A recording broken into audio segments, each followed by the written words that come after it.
Assalamualaikum warahmatullahi taala wabarakatuh. Bismillahirrahmanirrahim. Okey, selamat datang kepada semua. Okey, bertemu kembali dengan saya Cikgu Nick. Okey, baik. Apa khabar semua? Sihat? Okey, macam mana dengan persiapan untuk SPM semua? Macam mana so far? Okey, rata-rata yang cikgu tanya, pelajar-pelajar dia agak orang kata apa? Dia ada yang nervous. Time ni orang kata apa? Dia orang cakap dia punya momentum, dia orang kata pecutan terakhir. Baik, tak apa membuang masa. Okey, hari ni cikgu akan pergi. Yang ni untuk pelajar calon SPM Calon SPM. Baik, hari ni cikgu akan pergi Sebelum ni kalau kamu ingat, cikgu ada terangkan tentang dia punya dipanggil sel kimia. Dan hari ni cikgu akan tunjuk pula dipanggil tentang elektrolisis. Dan hari ni cikgu menggunakan, cikgu ambil satu contoh elektrolisis larutan kuprum 2 sulfat. Okey, baik. Okey, jadi yang pertama, pertama bila cikgu suka bila terangkan suatu benda, kamu cuba faham dia punya asas dia dulu. Baik. Jadi yang pertama, kalau kamu ingat balik cikgu yang video yang lepas, cikgu beritahu tentang sel kimia, iaitu perubahan tenaga kimia kepada tenaga elektrik. Tetapi elektrolisis dia tukar saja. Dan paling ketara, kalau kamu nak kenal dia punya antara dipanggil gambar raja tu, dia sel kimia ke atau dipanggil elektrolisis, sel elektrolisis ke? Elektrolisis dia akan menggunakan dipanggil bateri ni. Lisis. Maksudnya dia nak pecahkan dia. Boleh kita apa? Kita akan dapat ada satu benda. Kita nak pecahkan dia. Jadi contoh dekat sini larutan kuprum 2 sulfat. Baik. Dia akan guna bateri. Dia akan gunakan bateri dia. Baik. Jadi perubahan dia, jadi kamu kena ingat. Kadang-kadang soalan keluar, soalan mudah pun pelajar dia tak boleh jawab. Dia tak boleh jawab. Baik, elektrolisis merujuk kepada perubahan tenaga kimia. Perubahan tenaga elektrik. Cikgu betulkan. Elektrik. Cikgu, kenapa perubahan tenaga elektrik? Yelah, ni ada bateri ni. Bermulanya perubahan tenaga elektrik kepada tenaga kimia. Yes. Tenaga kimia ni lah menyebabkan sesuatu bahan tu dia boleh lysis. Dia boleh kita pecahkan dia. Dekat sini ada kuprum. Mungkin ada kita nak dapatkan kuprum 2 ni. Kita nak dapatkan kuprum 2 tu. Baik. Tu antara benda yang asal dulu. Baik. Kadang-kadang soal pelajar dia tak faham apa benda yang dikatakan larutan. Baik, kelas ataupun dipanggil pelajar untuk calon SPM tu. Baik, dengar elok-elok Bila kata larutan, pertama kalau kamu nak nampak senang, senaraikan dulu K ion dengan N ion dia. Senaraikan dulu bila kamu nak jawab soalan dia, dapat je soalan elektrolisis, dia bagi ni, yang ni dipanggil elektrolit. Elektrolit. Maksudnya ion tu dia boleh bergerak. Jadi ingat yang cikgu katakan, pergerakan ion, pergerakan dipanggil elektron ni sebenarnya dia menghasilkan tenaga elektrik. Ataupun dekat sini daripada kita dapat tenaga kimia. Baik, pertama bila kamu dapat soalan ni, dapat je senaraikan dia punya K ion dengan N ion. K ion, dia punya K ion dengan N ion. Cikgu tulis kat sini N ion. Nampak kat sini. Kat sini K N ion. Okey, baik. Jadi antara pelajar yang cikgu kesan dia, dia tak tahu cikgu K ion ni ion positif ke ion negatif cikgu. Dia pun menjadi masalah juga. Bila kamu tak kenal dia punya orang kata apa, charge positif yang negatif, dia akan ada masalah dia. Bila kata K ion, ingat kucing. Jadi kucing ni dibaikkan, ingat. Baik. Jadi ion positif. Ni nama lain dia ion positif kan. Ion positif. Cat, ingat cat ion positif, kucing baik kan. And ion negatif. Kadang-kadang pelajar dia tak faham lagi, yang asal-asal dia tak faham lagi. Macam mana dia nak jawab soalan yang lebih mencabar. Baik. Jadi kamu senaraikan dulu ion-ion yang hadir dalam larutan kuprum 2 sulfat. Perhatikan elok-elok perkataan larutan. Dia beza. Larutan kuprum 2 sulfat. Dia kalau dia tak, orang kata kadang-kadang soalan pernah keluar leburan. Dia beza. Perkataan larutan dengan leburan dia agak berbeza. Dia leburan. Ni larutan. Bila kata larutan, set dalam kepala kamu, mesti ada air. Bila pelajar dia nak listkan, dia terlupa air. Sebab larutan. Dalam larutan dia mesti ada air. Jadi pertama, kuprum 2 sulfat. Kuprum 2. Bila kata kuprum 2, adanya dipanggil ion Cu. Gunakan warna lain. Cu2+. Ion kuprum 2. Jelah nampak nama dia kuprum 2. Jadi charge dia pun 2 lah. Cu2+. Okey, ya, positif kan? Jadi K ion lah. Okey, sulfat. Sulfat dia kadang-kadang, pelajar dia tahu nama tetapi dia tak tahu formula kimia dia. Tu pun masalah juga. Sebagai contoh, sebab tu cikgu bila pelajar buat soalan dipanggil contoh, dia bagi nama, cikgu suka suruh pelajar buat dia punya formula kimia dia. Sebagai contoh, kuprum 2 sulfat, CuSO4. Jadi kita ada ion dia Cu2+, dan kita ada SO4 2-, anion dia SO4 2-. Baik. Okey, dia asal jadi macam ni. Lepas tu kamu boleh cancel, kamu boleh potong-potong 2+ kat sini, 2- kat sini, dia akan jadi CuSO4. Okey, simple kan? Baik, jangan lupa, macam you kata tadi, kadang-kadang soalan minta senaraikan ion-ion yang terdapat. Bila kata senaraikan, kamu kena senaraikan semualah. K ion dengan N ion. Larutan kena ada air. Jadi H+ dengan OH- kan? OH-. Baik. Jadi bila kamu dah nampak dia punya ion-ion yang hadir, dia lebih menyenangkan. Orang kata apa? Kamu nak tengok dia panggil proses elektrolisis tu macam mana. Sebab kita tahu tenaga elektrik ni kan. Baik. Jadi bila kamu dah senaraikan dia punya ion ni yang hadir dalam dia panggil dalam elektrolisis tu ataupun dalam elektrolit tu, pertama, baik, perhatikan simbol-simbol dia. Ingat yang cikgu katakan sebelum ni. Okey. Pergerakan elektron dia bermula dekat anod. Okey, sebelum cikgu terangkan yang tu. Baik. Apabila ingat perubahan dia tenaga elektrik kepada tenaga kimia. Bila dalam keadaan elektrolit ni, ion-ion tu dia berserak merata-rata. Macam kamu kan dalam kelas duduk merata-rata kan. Cikgu mari barulah duduk dalam duduk tempat masing-masing kan. Macam tu kan. Sama juga dia panggil dengan elektrolisis ni. Ion dalam ni bergerak dengan rawat. Dia duduk tak sekata. Tetapi dalam keadaan dia punya orang kata apa? Orang kata dalam bila kamu dah pasang bateri, ion tu dia akan berkumpuh. Dia akan berkumpuh. Jadi dekat sini dia akan jadi positif, dia akan jadi positif lah sini. Positif. Jadi bila pasang je bateri, kamu sambung ke dekat bateri, daripada ion-ion berserak tadi, dia mula bergerak ke kanan dan ke kiri. Dekat sini ada dipanggil terminal negatif. Okey, jadi kita tahu dekat sini SO4 2- akan bergerak dekat sini. Yelah kan, macam laki dengan perempuan kan. Takkanlah laki dengan laki kan. Mestilah yang positif ni, yang negatif ni pergi dekat positif. Takkanlah orang kata laki dengan laki kan. Mesti laki dengan perempuan. Tarikan dia kuat kan. SO4 2- akan mula bergerak. Bila kamu letak je, sambung ke dengan bateri, mula bergerak dekat dipanggil terminal positif ni. Satu lagi OH-. Dia mula bergerak. Dia letak sebelah sini.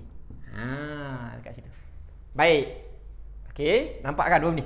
Okey. Yang ni ion ataupun dipanggil ion negatif ataupun anion. Sama juga. K ion dia akan mula bergerak dekat terminal negatif sebab dia positif kan. Jadi pergi dekat terminal negatif.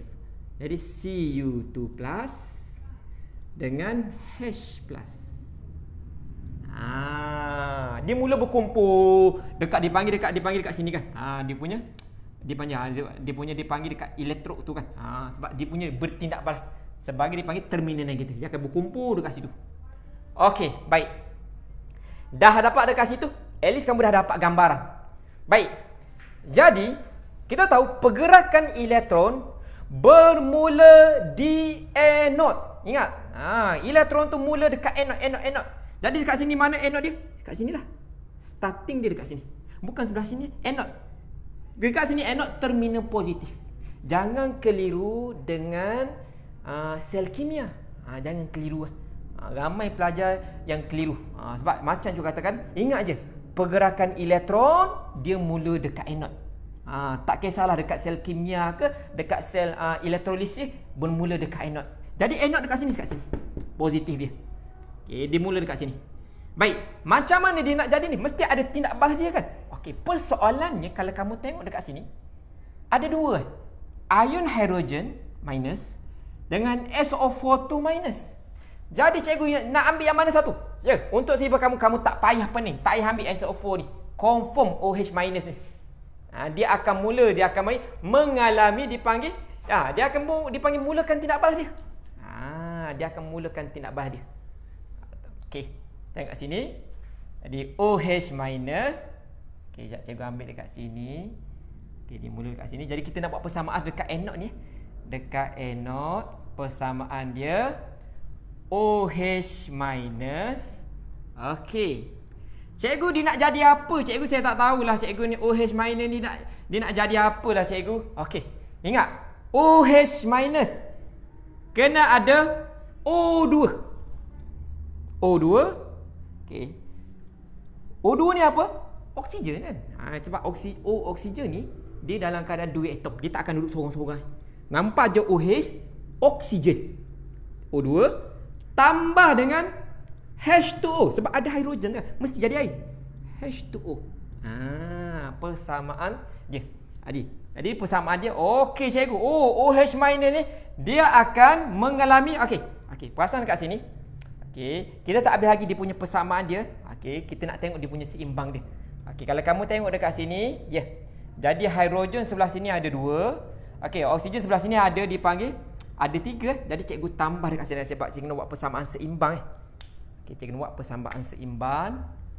2 dekat di sini. Okey, ada 2 hidrogen. Sini ada, dia panggil ada 2 oksigen. Sini pun ada 2 oksigen. Maksudnya 4 oksigen. Jadi letak 4 dekat sebelah dia. Ni. Letak 4. Okey, kita ingat nak buat persamaan setengah. Pertama, kira bilangan atom sebelah dia punya kiri dengan kanan tu mesti sama. Yang punya tindak balas dengan hasil tindak balas mesti sama bilangan atom dia. Contoh, 4 oksigen. Tengok kat situ berapa oksigen? 2, 3, 4. Dah cukup. Hidrogen sebelah kiri. 4 hidrogen. Okey, sebelah kanan. 2 darab dengan 2 dekat sini. 4 lah. Ada 4 hidrogen. Jadi, okey, dah seimbang kan? Jadi kita tak seimbang lagi. Ingat, persamaan setengah. Kita kena letak elektron. Sebab persamaan setengah kan? Cikgu, macam mana kita nak tahu elektron? Macam kelas yang lepas, cikgu bagi tahu kamu. Ingat je formula. Elektron love positif. Cikgu tak ada positif pun. Elektron hit negatif. Elektron hit negatif. Jadi kat mana kamu nak letak elektron nak buat persamaan setengah kan? Okey, kamu kena buat sebelah sini lah. Elektron hit negatif. Jadi jangan buat sebelah sini buat sebelah sini. Tambah. Okey, cikgu gunakan yang warna merah. Tambah elektron. Cikgu nak letak berapa banyak cikgu elektron dia? Yelah, elektron sebelah sini. Cikgu nak letak berapa ni elektron? 5 ke 4 ke 1 ke 2? Okey, tengok, ingat. Persamaan setengah yang seimbang. Sebelah kiri dengan sebelah kanan mestilah charge dia sama. Kalau kamu tengok dekat sini, dia 4 negatif. Nampak 4 negatif. Jadi dia punya negatif 4. Charge dia dekat sini. Jadi oksigen ni dia tak ada apa charge, kosong. H2O dia elektron terus kosong. Adik cikgu nak tambah. Dekat sebelah kiri ni negatif 4. Sini pun negatif 4 lah. Jadi kamu kena letak lah. Sebab kita tahu elektron ni, dia punya orang kata apa, charge dia negatif kan. Jadi 4 elektron. Okey, jadi kita dah dapat persamaan setengah. Jadi ion hidrogen akan mengalami pengoksidaan dan membebaskan 4 elektron ni. Ingat cikgu kata elektron tu, bila 4 elektron ni akan bergerak. Okey, baik. Jadi orang kata apa? Jadi dia akan 4 ion hidrogen, ion hidroksida, menghasilkan oksigen. Cikgu cuba highlight kat sini. Ni penting dekat sini. Ni tolong ambil perhatian dekat sini. O2 ni.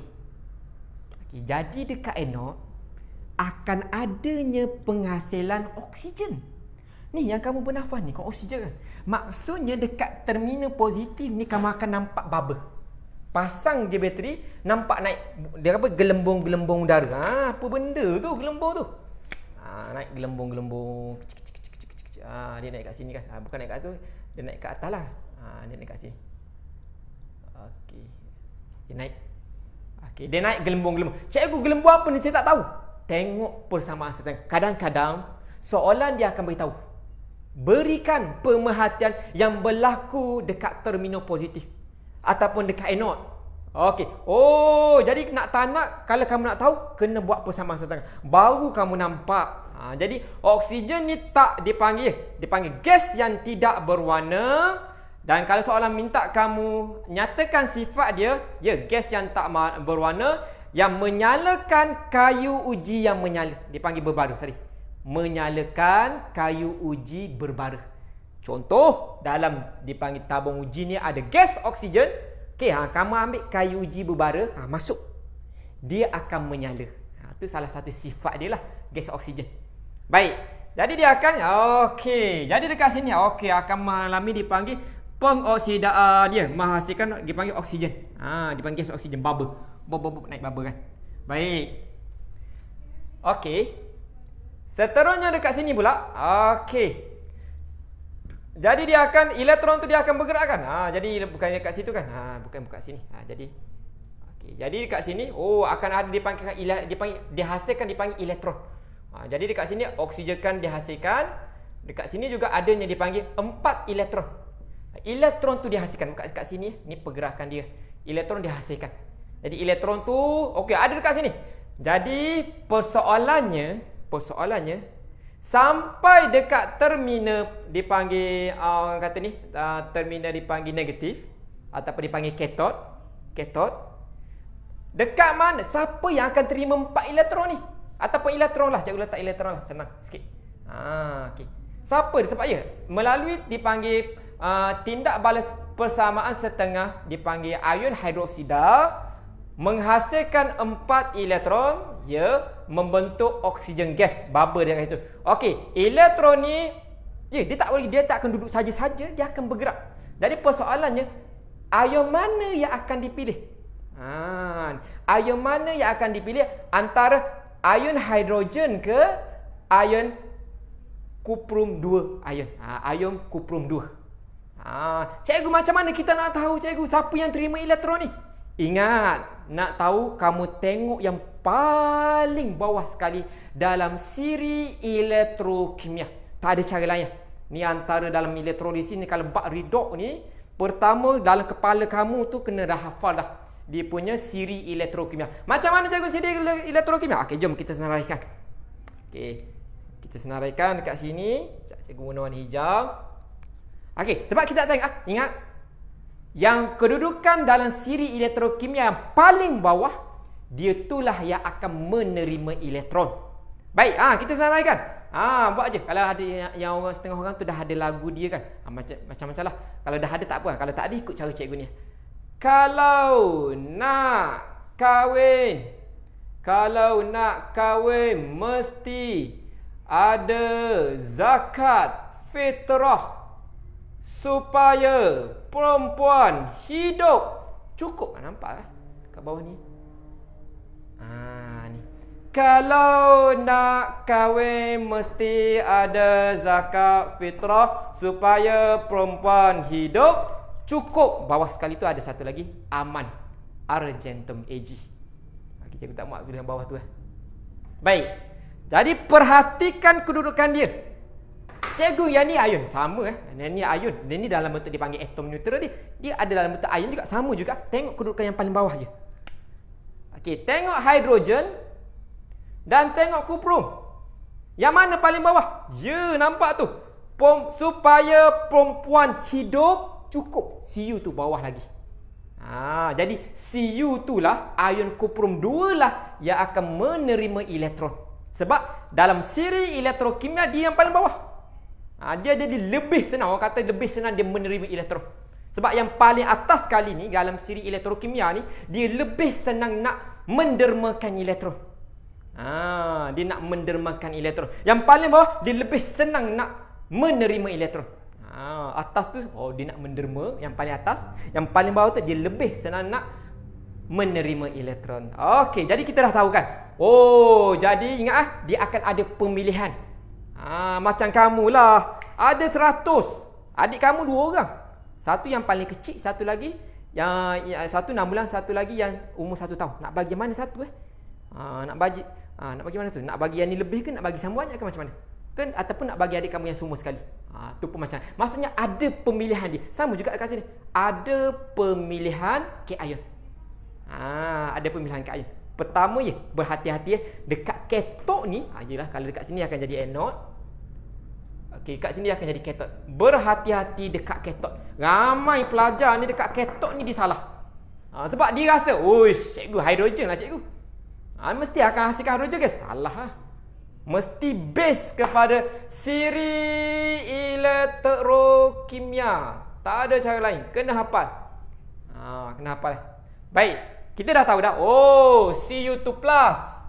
Dia menerima elektron. Okey, kita boleh buat persamaan setengah ni. Cikgu padam yang ni dulu Okey. Sebab tak muat cikgu nak buat persamaan setengah. Okey. Baik. Okey, ambil je Cu2+. Cu2+.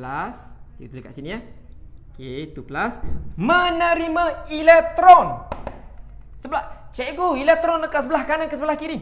Saya tak tahulah, ingat formula cikgu bagi tadi. Elektron love positif, elektron hate negatif. Ni positif kan? Sebelah sini lah. Duduk sebelah dia lah. Elektron. Okey. Ion kuprum 2 menerima elektron, membentuk. Cikgu saya tak tahu membentuk apa. Ingat yang ni kuprum ni logam Kuprum logam kan. Ion kuprum ni logam kan. Logam, ingat dalam kepala kamu, bila ion logam ni menerima elektron, dia akan membentuk atom neutral, confirm. Kalau atom neutral tu dia menderma elektron, dia akan membentuk ion positif. Tapi kalau ion positif ataupun ion logam ni, Cu2+ logam, dia menerima elektron, confirm dia akan menjadi atom neutral. Cu2+ menerima 2 dipanggil elektron, akan membentuk Cu. Jadi Cu. Baik. Okey. Jangan lupa, dah sini dapat 1 markah. Pastikan persamaan setengah dia mesti seimbang. Sebelah kanan dengan sebelah kiri, charge dia sama. Dekat sini baru 2 tambah. Sini elektron 1. Negatif 1 lah. Okey, Cu ni ada tak charge apa-apa? Tak ada, kosong. 2 tambah tolak 1. Negatif 1 kan? Negatif 1 ni nak letak berapa elektron ni? Supaya dia jadi kosong. 2 lah kan? Soalan 2 tambah tolak 2. Dia akan jadi kosong lah. Okey, jadi inilah persamaan setengah di katot. Persamaan setengah di katot. Okey, jadi kita dah ada dipanggil, kita dah ada di anode, kita ada di katot. Katot. Baik.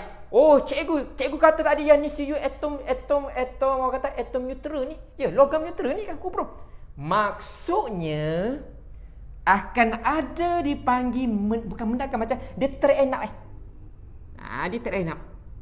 Dekat dipanggil katot ni kamu akan perasan akan ada benda terenap. Terenap tu di warna perang. Di warna perang. Mendakan perang. Tak ada lain lah. Mesti ni. Ni lah. Mendakan tu lah ni. Dipanggil atom kupron tu. Okey kan? Jadi kamu dah dapat dekat sini dipanggil dia punya persamaan dekat anode, dia punya persamaan dekat kathod. Pertama, ni kamu dah habis ada sikit lagi. Okey. Jadi pertama kamu kena at least sekurang-kurangnya boleh bagi perhatian apa yang berlaku di kathod dekat dekat sebelah sini dengan anode. Okey, sebab pelajar ni pertama dia confuse. Dia confuse dekat mana, dekat anode, dekat kathod macam cikgu kata tadi. Dia confuse. Jadi tolonglah jangan confuse antara dengan anode dengan kathod. Jangan confuse. Jangan confuse. Baik, dekat anode ni lah okey. Orang kata, lepas tu paling ketara lagi dekat kathod ni. Ada dua. Jangan kata ada satu je. Sebab macam cikgu kata tadi, dia ingat larutan ni tak ada air. Ada air. Dia beza cikgu pergi sikit lagi. Lama sikit. Okey, dia beza larutan garam dengan leburan garam. Nampak kan? Beza. Larutan garam, leburan garam, beza. Larutan ditambah air lah. Ada air. Kita cuba senaraikan Cikgu pergi sikit lagi. Okey, garam. Contoh dekat sini ion, ion hidroksida air H+, ada dipanggil Na+, ion natrium dengan Cl-, ion klorida. Kalau leburan garam, dia tak ada air. Macam ni. Ambil garam dekat dapur kamu tu kan, natrium klorida kan, dekat dapur kamu tu. Panggil larutan garam. Cikgu ambil, sebab garam banyak jenis, cikgu tambah kat sini. Larutan dipanggil natrium klorida. Sebab garam kamu banyak ni, cikgu takut kamu confuse kan. Natrium klorida. Baik. Larutan natrium klorida, leburan natrium klorida. Benda yang sama. Nampak sama tapi beza. Perhatikan yang depan dia ni. Larutan, leburan. Leburan tak ada ion hidrogen. Ion dipanggil air tak ada. Hanya ada Na, ion natrium dengan ion klorida sahaja. Tak ada. Dia tak ada, dia punya dipanggil ion hidrogen, tak ada. Macam mana leburan cikgu? Kalau kamu nak tahu garam dekat dapur kamu, macam mana dia nak lebur ni, kamu ambil garam dekat dapur kamu tu, panas dalam kuali. Jangan campur garam, jangan campur air. Kamu tak tahu takat lebur garam ni, kalau tak silap cikgu 8,000 suhu darjah Celsius baru jadi lebur. Baru dia jadi lebur. Sebab tu dia tak ada dia punya ion hidrogen dengan ion hidroksida, tak ada. Sebab tu cikgu paling ingatkan pelajar, tengok betul-betul dia punya elektrolit tu. Larutan kuprum 2 sulfat. Ada ion hidrogen kat situ. Ada ion hidrogen. Baik. Okey, yang terakhir. Apalah kita nak habis yang terakhir. Pertama, kamu boleh cerita perubahan dekat anode, iaitu akan ada gelembung-gelembung gas, iaitu gelembung gas oksigen. Dekat kathod pula kamu akan tengok adanya enapan, pemendakan kan. Warna perang, iaitu kuprum. Satu lagi soalan akan tanya kamu dekat sini. Ni ramai pelajar yang dia tak jangka. Apa jadi warna elektrolit ni? Elektrolit. Apa jadi pada warna dia? Ingat, asal-asal warna dia larutan kuprum 2 sulfat, warna dia warna biru. Warna biru. Sebelum dia mulakan eksperimen, warna larutan kuprum 2 sulfat tu warna biru. Selepas mengalami elektrolisis, kamu akan perhatikan warna biru tu akan berubah menjadi tidak berwarna, ataupun biru tu ataukah dia akan menjadi macam seolah-olah nak menjadi tak berwarna. Dia panggil intensity, apa dia panggil di bahasa Inggeris dia, atau dia panggil kecerahan biru tu dia makin pudar. Warna dia akan memecahkan. Warna biru tu dilunturkan, boleh cakap. Ataupun kamu katakan tak berwarna pun boleh. Warna biru tu dia akan menjadi tak berwarna. Sebab apa? Sebab dah digunakan ni. Ni nampak ni. Cu2+ ni kan. Cu2+ ni dah digunakan ataupun menerima elektron dia akan membentuk, dia panggil atom kuprum. Sebab tu sikit lagi. Yang memberi larutan dipanggil kuprum 2 sulfat tu warna biru bergantung kepada ion kuprum 2 ni. Makin banyak ion kuprum 2 ni, makin terang dia punya biru tu. Makin kurang ion kuprum 2 ni, dia punya biru tu makin berkurang lah. Okey. Jadi at least kamu boleh terangkan dia punya anode, cathode, elektrolit, perubahan dia, persamaan setengah dekat anode, persamaan setengah dekat cathode. Okey, baik. Jadi cikgu rasa sampai setakat tu saja. Jadi, cikgu harap kepada pelajar-pelajar SPM, benda asas jangan kamu confuse kan. Kadang-kadang pelajar cikgu pergi cation dengan anion pun dia tak tahu lagi beza. Cathode dengan anode pun dia bertukar lagi. Benda penting. Rugilah kamu sini dah betul dah, tapi salah dekat susunan dia sahaja. Kamu dah betul dah dekat cation ni, tapi kamu salah susunan dia je. Rugilah, amat merugikanlah. Baik, jadi cikgu rasa sampai setakat tu sahaja. Jadi okey, kita jumpa kelak di lain waktu, di lain hari. Okey, subhanakallahumma wa bihamdika asyhadu an la ilaha illa anta astaghfiruka wa atubu ilaik. Okey, terima kasih semua. Bye.